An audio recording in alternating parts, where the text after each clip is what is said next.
예, 다윗이 골리앗을 물리치고 구국의 영웅이 되었는데 사울의 시기함을 받아서 블레셋으로 도망갑니다. 그래서 아비멜렉 왕 아기스 왕 앞에서 미친 척하면서 목숨을 건진 후에 지은 시가 시편 34편입니다. 그 배경이 되는 사무엘상 21장을 볼까요?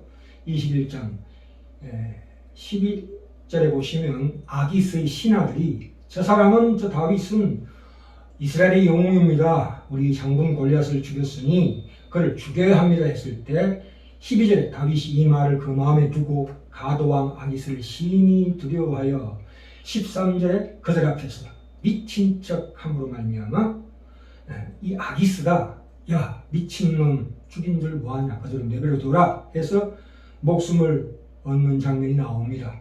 그래서 시편 34편에 그 위기를 벗어나고 난 다음에 무슨 말씀하고 있냐면 시편 34편 7절에 여호와의 사자가 주를 경외하는 자를 불러 진치고 저희를 건지시는도다. 너희는 여호와의 선하심을 맛보아 알지어다. 그에게 피하는 자는 복이 있도다. 이렇게 말하는 대목입니다. 우리가 다윗의 그 신앙으로 인하여 어떤 하나님으로부터 도우심, 어떤 결과를 얻어냈는가 보다도 훨씬 앞서는 말하자면 다윗의 영적인 본성, 그 깊은 눈에 보이지 않는 영성을 자각하고 하는 신앙 고백입니다. 이 시편 34편은 34편 읽어봅시다. 다시 그러니까 이 다윗이 이 미친 척해서 아비멜렉의 그 소나기에서 벗어나는 장면에서 분명히 다윗은 이렇게 고백하고 있습니다. 그 시편 34편 7절 8절에 여호와의 천사가 주를 경외하는 자를 불러 진치고 그들을 건지시는도다. 너희는 여호와의 선하심을 맛보아 알지어다. 그에게 피하는 자는 복이 있도다 라는 다윗의 고백을 듣고 있습니다. 그러면 당연히 아비멜렉과 블레셋 사람들이 다윗을 죽이려고 왔으면 천사들이 도와줘서 다윗이 드디어 큰 소리를 치고 돌아온 다음에 지은 시라고 해야 맞는데, 그러나 이 제목의 본대로 이건 쫓겨나서 지은 시입니다. 그는 당시에 참으로 부끄럽고 비참할 수도 있는 경험을 하고 하나님의 어떤 기적적인 도우심도 얻지 못한 상황에서 이 시를 씁니다. 그리고 나서 하나님께서 그를 도우셨고 지키셨고 건지셨다고 고백합니다. 가장 치욕적인 모습으로 겨우 목숨 하나 건진 후에 나온 시가 34편입니다. 참으로 그러니까 여기서 우리가 놀라운 점은 이 시편, 대부분의 시편, 슬픔의 시편, 특별히 오늘 제목으로 택한 복수와 분노와 원한과 복수의 이 시, 그러니까 하나님과의 씨름이죠. 처음에 하나님에 대한 불평으로부터 시작해서 드디어 서서히 하나님에 대한 신뢰로 옮겨가는 시의 진행 상황을 볼 수 있습니다. 그러니까 다윗이 절박한 호소에서부터 드디어 찬양에 대한 기대로 대부분 다 바뀐다는 것을 볼 때, 이러한 변화는 다윗의 그 마음의 그 변화는 그 외부의 상황이 나아졌다는 얘기가 전혀 없이 일어나고 있습니다. 그러니까 이 시편 기자가 그것을 견디면서 기도로 성화했다는 것입니다. 아멘. 말하자면 기도는 항상 우리의 기대대로 바라는 대로 응답되지 않습니다. 희한하게도 기도를 드리는 시편으로 기도를 드리는 그 상황을 우리가 외부에서 보기에는 감지하지 못하는 가운데서 어떤 하나님의 응답이 주어질 수도 있다는 것을 우리가 알 수 있습니다. 그렇죠? 우리가 스데반의 경우에도 그렇죠. 그 사람이 죽을 때 그 고통스러운 돌 맞아 죽는 광경에서 급기야 온전히 기쁨과 자유, 자신을 구원하시는 하나님에 대한 확신을 품고 죽습니다. 참 기가 막힙니다. 하나님의 스데반의 간곡한 기도를 하나님께 들어주셨다 이겁니다. 네. 그 히브리서 11장 39절에 보시면 구약에서 허다한 사람들이 우리 믿음의 선배들이 믿음으로 말미암아 증거를 받았다고 했습니다.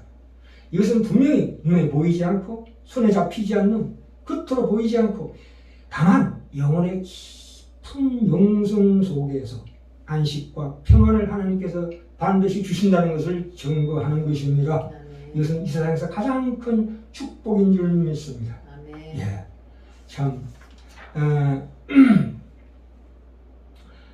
미친 채에서 그 자리를 벗어나는 그가 너희는 여호와의 선하심을 맛보아 알지어다란 말을 당당하게 고백한 이 대목에서 그는 과연 무엇을 보았기에 미친 채까지 하는 그 지경까지 간 그 가장 어려웠던 경험 속에서 하나님을 찬송할 수 있었을까요? 그것은 다윗이 그 고통 속에서 진정으로 인간의 한계를 깨달았기 때문입니다. 자기에 다가오는 이 고난을 회피하지 않고 그 고난을 통과할 때야 비로소 영적으로 더 깊은 하나님이 누구신가 하는 깨우침이 있었다는 얘기예요. 하나님은 공의로우시며 자비로우시며 선하시며 진실하시다는 고백이 다윗으로 하여금 그가 사는 모든 생애 속에서 나타나는 그 부조리, 낙심과 갈등과 절망 속에서 하나님만을 바라보는, 하나님만을 의지하는 신앙의 귀중한 본질, 그 영성을 만들어가고 있었다 하는 것이 이 성경이 다윗의 생애를 통해서 하고 싶은 이야기입니다. 하나님이 누구신가? 어떠하신 분이신가? 그것이 왜 중요한가 하는 것이 성경이 가르치고자 하는 가장 중심이 되는 핵심 내용입니다. 우리는 어디서나 위기가 닥쳤을 때, 고난을 당했을 때 하나님의 능력을 필요로 합니다. 하나님의 도우심과 관심을 필요로 하듯이 하나님의 그 간섭과 결과를 만들어내는 하나님의 응답을 봅니다만, 그러나 그런 하나님의 우리에게 주시는 그 응답보다 훨씬 더 우선해야 하는 것은 과연 하나님이 누구신가? 내가 도움을 추구하는 그 하나님이 과연 그 대상이 어떤 분이시냐는 문제에 대한 분명한 신앙 고백이 나타나고 있습니다. 이것은 성경의 일관된 설명이요 시편이 가르쳐주고 있는 진정한 신앙의 핵심 논리입니다. 시편 119편에 가시면 주의 법이 92절에 주의 법이 나의 즐거움이 되지 아니하였다면 내가 이 고난 중에 멸망하였으리라 이렇게 나옵니다. 그러니까 내 마음속에 하나님에 대한 사랑, 하나님에 대한 그 즐거움이 없었다면, 하나님을 사모하는 것과 하나님을 소원하는 즐거움이 없었다면 고난 중에 내가 멸망했을 것입니다라는 고백입니다. 그래서 내 속에 주어진 하나님의 법입니다. 다시 한번 읽을까요? 주의 법이 나의 즐거움이 되지 아니하였다면 내가 내 고난 중에 멸망하였으리라. 모든 시편의 내용이 이런 내용입니다. 아멘. 이 92절을 근거로 하자면 이 환난에서 하나님의 도우심을 받지 못했음에도 불구하고 하나님의 하나님 어떠하심만으로 그 고난을, 환난을 감당할 수 있었다고 말합니다. 우리는 이런 성경들의 고백이 내 문제를 해결해 주기 이전에, 거기에 대해서 감격하기 전에 나에게 도움을 주시고 구원을 주시고 성리를 주신 이가 본질적으로 어떠한 분이신가 하는 것을 영적으로 깊이 깨닫게 된다 이 말입니다. 이것이 우리가 왜 중요하냐면 우리가 단순히 하나님을 나의 소원을 만족시켜주는 어떤 우상으로 하나님을 좌지우지하는 하려고 하는 그 마음으로부터 우리를 벗어나게 하는 것이기 때문입니다. 그 시편 119편 67절에 분명히 나옵니다. 고난 당하기 전에는 내가 그릇 행하였더니 이제는 주의 말씀을 지키나이다. 고난을 당해서 무엇을 알았습니까? 바로 하나님의 그 귀한 진리의 법을, 귀중함을 깨달았다. 입니다. 분명히 시편 34편으로 대표되는 다윗의 인생은 고난 중에 있었습니다. 고난을 당함으로 말미암아 다윗이 알아낸 것은 인간에게는 그런 것이 없다. 어떠한 선과 진리도 없다는 것을 분명히 알았습니다. 그래서 누구에게 찾습니까? 그것은 하나님께 찾습니다. 하나님께 도움을 청하고 간구를 합니다. 그러한 응답을 주실 수 있는 충분한 자격이 있는 분이 하나님이시라는 고백입니다. 아멘. 이 다윗의 고백은 다윗이 신앙이 높아져서 하는 고백이 아닙니다. 인간의 한계, 자기가 미친 척하면서 도망갈 수밖에 없는 인간의 한계를 깊이 체험한 인간인만이 할 수 있는 진정한 고백이라고 볼 수 있습니다. 아멘. 자, 우리 시편 139편으로 가볼까요? 139편에 보시면 1절에 여호와여 주께서 나를 감찰하시고 아셨나이다 이렇게 기도하고 있습니다. 2절에 주께서 나의 안고 일어섬을 아시며 멀리서도 나의 생각을 통촉하오시며 4절에 여호와여 내 혀의 말을, 지금 다윗이 부르짖고 있는 이 혀의 말을 알지 못하는 것이 하나도 없으시니라 이렇게 기도하고 있습니다. 자, 예수 그리스도께서 말씀으로 성육신하신 것처럼 우리도 그 예수님으로 말미암아 우리 속에 말이 주어져 있습니다. 그렇죠? 이 말이 주어져 있다 이 말입니다. 이것은 이미 우리가 구원받을 때 그 영혼 안에 하나님의 말씀이 처음부터 경험적으로 체험적으로 주어져 있었다는 얘기입니다. 아멘. 자, 이 말이라는 것은 동물은 감각만 있을 뿐입니다. 느낌이 없습니다. 인간만이 말로 인해서 말의 단어와 문장을 만들 수가 있습니다. 그렇죠? 동물은 만들 수가 없습니다. 동물도 물론 감각은 있습니다만 느낌이라고 부를 수가 없습니다. 느낌이라는 것은 인간만이 가지고 있는 것입니다. 그렇죠?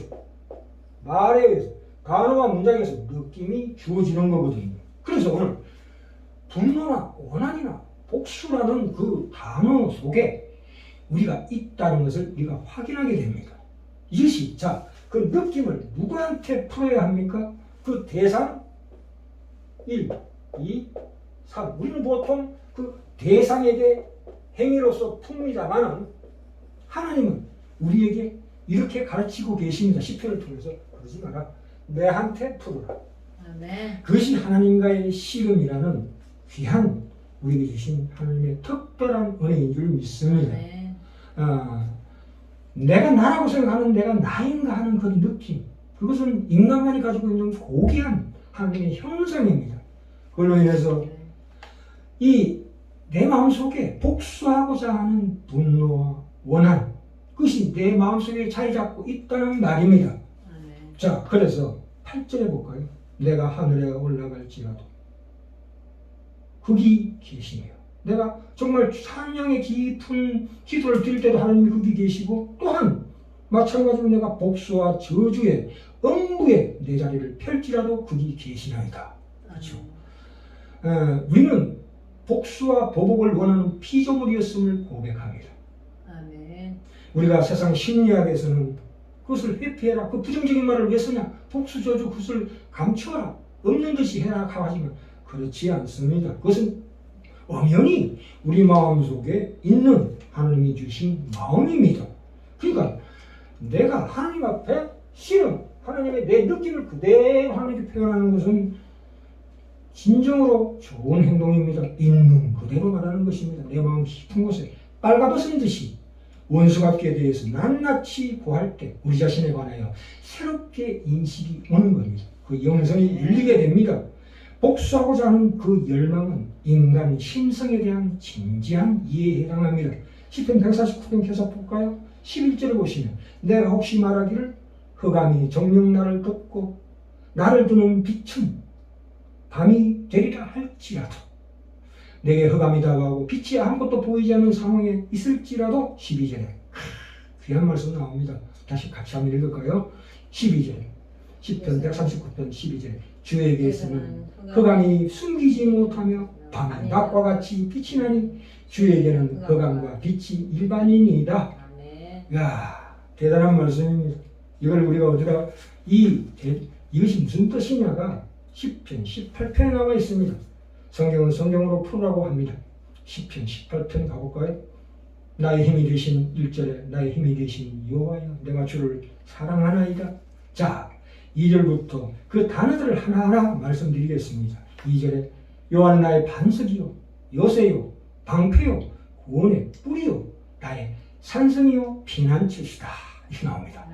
우리에게 주신 이 눈에 보이는 모든 것들, 우리가 눈으로 보고 듣고 맛보고 만지고 경험할 수 있는 모든 것은 우리를 하나님으로 앞으로 인도해 줄 수 있는 단어들입니다. 우리 주신 말들입니다. 4절에 사망의 줄이 나를 얽고 불의의 창수가 나를 두렵게 했다. 5절에 음부 사망이 또 나옵니다. 6절에 내가 환난에서 환난 분명히 환난이 있습니다. 그리고 7절에 땅이 있고 산이 있고 그 코에서 8절에 연기가 나오고 불이 나오고 숯이 탄다. 이 모든 것들을 부정적인 단어들은 그것은 바로 하나님 우리를 하나님께로 인도하는 단어들입니다. 아멘. 부정적으로 보시면 안 됩니다. 10절에 그룹 바람의 날개 그리고 11절에 흑암 장막 그리고 물의 흑암 공중의 빽빽한 구름 시커먼 구름 12절에 우박과 숯불 13절에 뇌성 우박 그리고 14절에 화살 15절에 코낀 물의 깊은 바다의 밑바닥을 지금 얘기하고 있습니다. 물의 바다의 깊은 밑바닥을 볼 때 얼마나 공포심을 느낍니다. 그러나 그것도 우리 마음속에 하나님이 주신 마음이에요. 안 그렇습니까? 17절에 강한 원수도 당연히 있어야 하는 겁니다. 미워하는 자도 있어야 하고 18절에 재앙이 있어야 합니다. 19절에 나를 넓은 곳으로 인도하시고 나를 기뻐하심으로 구원하셨도다. 이렇게 이 단어 하나하나가 우리를 하나님 앞으로 인도해 줍니다. 하나님과 전혀 상관없을 것 같은 바위나 산성금마저 구원의 뿔마저도 우리를 하나님께로 인도하는 진정한 우리에게 주신 하나님의 말씀이다. 이렇게 이해하시면 됩니다. 참, 우리가 말을 하나님 앞에 무한대로 있는 그대로 내뱉었다 할지라도 그것이 이 느낌에서 이 행위로 가지 않습니다. 그것이 우리에게 주시는 진정한 은혜입니다. 시편 109편 가볼까요? 시편 109편 하나 더 찾아봅시다. 시편 109편에 가시면 이것은 저주의 시입니다. 저주의 시라고요. 이 분노하고 있습니다. 1절 나의 찬송하는 하나님이여 잠잠하지 마시옵소서 내 옷을 갚아달라 이 말입니다. 시편 109편 1절에 8절에 가볼까요? 그 원수들의 연수를 단축시켜 주시오 빨리 죽여주십시오 이 말입니다. 그 직분을 타인이 취하게 하시며 9절 10절이 대단합니다. 그 자녀는 고아가 되고 그 아내는 과부가 되며 10절에 그 자녀가 유리 글식하며 빌어먹게 하소서 이렇게 나옵니다. 이 얼마나 큰 저주의 말입니까? 그래서 19절은 뭡니까? 그들에게 저주가 그 입는 옷 같고 항상 뛰는 띠와 같게 하소서. 29절에 나의 대적으로 욕을 옷 입듯 하게 하시며 자기 수치를 그옷같이 입게 하소서. 이것도 기도하는 대목이 나옵니다. 야, 그러니까 이 시편 109편의 이 시작을 보면 그 수신자가 누굽니까? 타인, 내 원수가 아닙니다. 분명히 하나님입니다. 하나님이 수신자로 되어 있습니다. 하나님께 호소하는 겁니다. 하나님이 행해야 합니다. 라는 하나님이 행해야 되는 그 당위성을 설명하고 있습니다. 그러니까 이 원수갚음이 내 마음에서 드디어 하나님의 마음으로 옮겨진다는 겁니다. 그 안갚음이 하나님께 맡겨질 때 비로소 그 말하는 시인은 그 힘으로부터 자유롭게 됩니다. 아멘. 이 모든 아픔과 기쁨을 가지고 이 시편의 시인은 하나님의 내가 피조물임을 고백합니다. 아멘. 그렇죠. 그렇기 때문에 우리는 될 수 있는 대로 가능한 한 열정을 가지고 하나님 앞에 울부짖어야 합니다. 나의 원수를 갚아 주시옵소서. 충분히 표현돼야 비로소 충분한 양로가 주어집니다. 하나님께 주어집니다. 그리고 항상 말씀드리지만 슬픔도 온전히 표현돼야 합니다. 하나님 앞에 울부짖어야 합니다. 특별히 오늘 기도 제목으로 택한 분노와 원한과 복수의 칼을 하나님 앞에 양도하셔야 합니다. 아멘. 그래서 그래서 하나님의 그 지혜와 섭리에 완전히 양도되는 것입니다. 하나님께 퍼붓습니다. 이 우리의 복수를 하나님께서 행해 주실 것이라는 그런 말입니다. 그래서 우리가 이 구약은 화면과 같다고 했습니다. 신약은 자막과 같다고 했습니다. 구약에서 이 신약에서 그 엑기스적인 말씀을 하시고 난 다음에 그 신뢰를 구약의 구체적인 인물을 들어서 특별히 다윗을 들어서 설명하고 있고 그 다윗을 우리와 동일한 시간과 공간을 초월한 똑같은 인간의 신성을 가진 자로서 그것을 같이 영적으로 체험하게 하는 시간과 공간을 초월한 하나님의 의도하심이 있습니다. 성령께서 우리를 그 안에서 인도하십니다. 그렇죠? 그래서 결국 어디로 갑니까? 체휼로 갑니다. 체휼. 체휼이라는 게 뭡니까? 마음심. 예수님께서 우리 모든 인생을 다 체휼하신 분이시잖아요. 몸체에다가 마음심자가 들어갑니다. 그리고 혈자가 들어갑니다. 심장으로, 피로 그 모든 것들을 예수 그리스도가 우리의 긍휼하심을 받고 때를 따라 돕는 은혜를 얻기 위해서 은혜의 보좌 앞에 담대히 나갈 것이니라. 아멘. 이렇게 히브리서에서 얘기하고 있습니다. 마지막으로 히브리서를 한번 찾아보고 끝내도록 하겠습니다. 오늘 시간에 시편은 히브리서 10장에 갑니다. 30절입니다. 분명히 신약의 결론이 나와 있습니다. 히브리서 10장 30절 제가 읽겠습니다. 원수 갚는 것이 내게 있으니 내가 갚으리라 하시고 또 다시 주께서 그의 백성을 심판하리라 말씀하신 것을 우리가 아노니 나옵니다. 계속 끝까지 읽겠습니다. 살아계신 하나님의 손에 빠져들어가는 것이 무서울진저 전날에 너희가 빛을 받은 후에 그렇죠. 우리가 구원을 받은 후에 고난의 큰 싸움을 참은 것을 생각하라. 혹 비방과 환난으로서 사람에게 구경거리가 되고 혹 이런 형편에 있는 자들로 사귀는 자 되었으니 너희가 갇힌 자를 동정하고 그러니까 분노하고 복수하는 그 이면에 뭐가 있습니까? 하나님이 주시는 긍휼과 연민이 있습니다.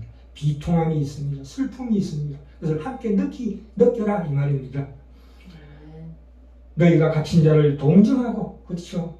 너희 산업을 빼앗기는 것도 기쁘게 당한 것은 내가 당하는 모든 그 빼앗기는 것도 기쁘게 당한 것은 더 낫고 영구한 산업이 기업이 있는 줄 알미라. 그렇죠. 35절에 그러므로 같이 읽을까요? 39절까지 그러므로 너희 담대함을 버리지 말라. 이것이 너희에게 큰 상을 얻느니라. 너희에게 인내가 필요하면 너희가 하나님의 뜻을 행하는 그의 약속을 받기 위함이라. 잠깐은 오시리가 오시리니 지체하지 아니하시리라. 오직 나 여인은 믿음으로 말미암아 살리라. 또한 뒤로 물러가면 내 마음이 저를 기뻐하지 아니라 하셨느니라.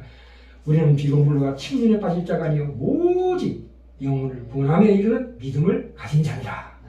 하나님께서 이 다윗의 시편을 통해서 우리 마음 깊은 영성을 타치하고 계십니다. 흔들고 계십니다. 그래서 하나님을 만나 계시고 다윗과 함께 하나님 살아계심을 체험하는 귀한 위치라는 게